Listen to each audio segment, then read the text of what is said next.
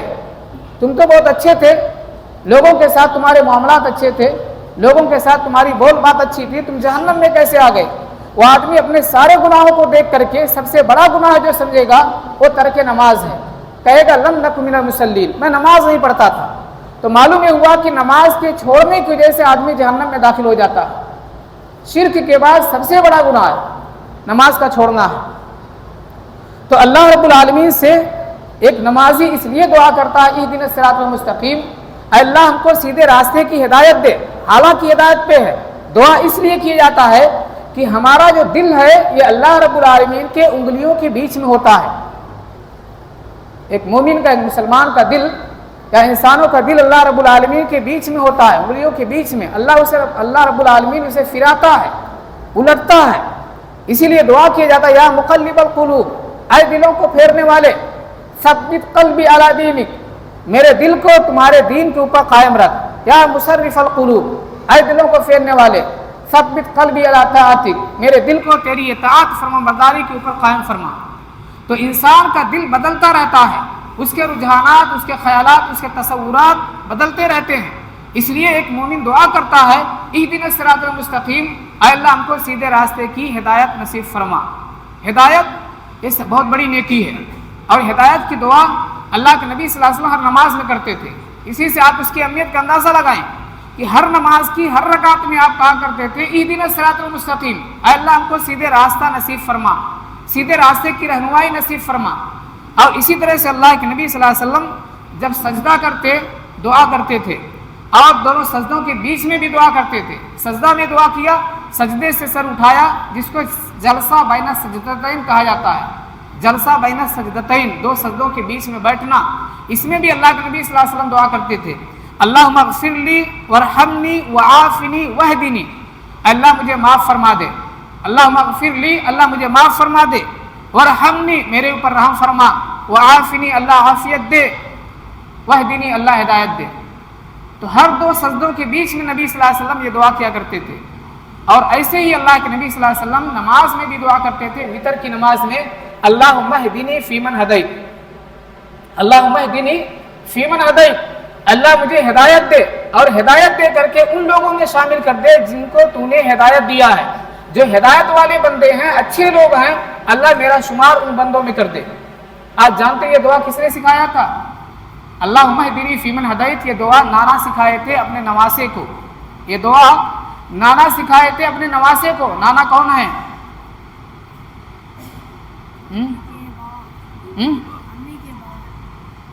امی کے بابا.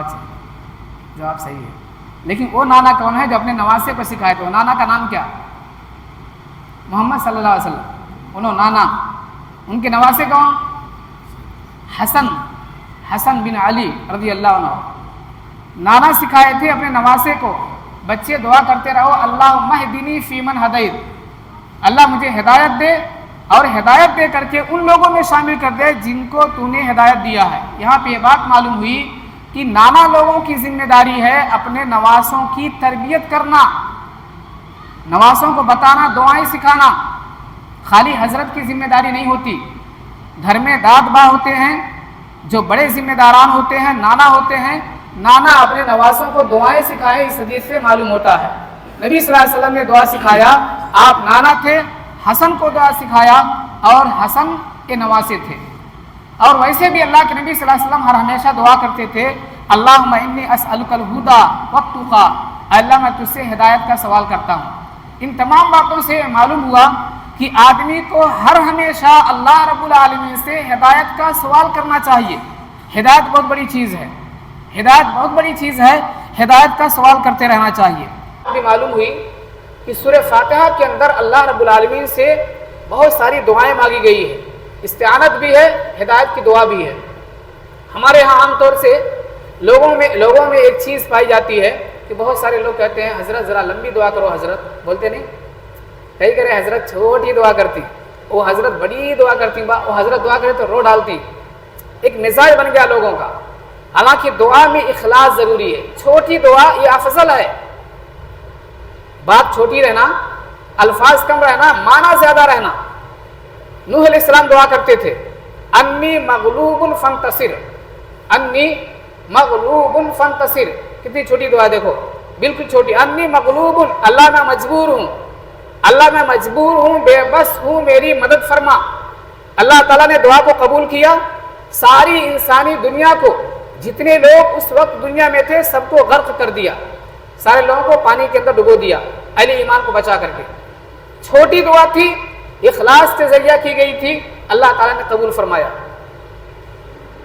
ایوب علیہ السلام اللہ تعالیٰ سے دعا کرتے تھے انی مسنی الضر وانت ارحم الراحمین، انی مسنی الضر وانت ارحم الراحمین.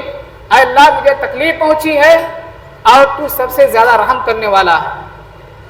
اس دعا کے نتیجے میں ایک لا علاج بیماری، ایسی بیماری جس کا علاج نہیں تھا، اللہ رب العالمین نے اس بیماری کو شفا میں بدل دیا. معلوم ہوا کہ مسنون دعاؤں کے اندر بہت طاقت ہوتی ہے، مسنون دعاؤں کے اندر بڑی قوت ہوتی ہے. ایوب علیہ السلام دعا کیے انی مسنی الضر وانت ارحم الراحمین، اہدنا الصراط المستقیم صراط الذین انعمت علیہم. اللہ سے دعا کیا گیا ہے اللہ ایسے لوگوں کا راستہ دکھا جس پر تیرا انعام ہوا ہے. اس کے اندر 3 لوگوں کا ذکر ہے. منعم علیہم، ایسے لوگوں کا ذکر ہے جن کے اوپر اللہ کا انعام ہوا ہے. غیر المغضوب علیہم، اللہ ان لوگوں کا راستہ نہ کو جن سے تو ناراض ہے، جن کے اوپر تیرا غضب نازل ہوا ہے. ولا الضالین، اللہ ان لوگوں کا بھی راستہ نہ کو جو لوگ گمراہ ہو گئے ہیں. تو یہود اور نصارہ کے راستے سے بھی بچنے کی اس میں دعا کی گئی ہے.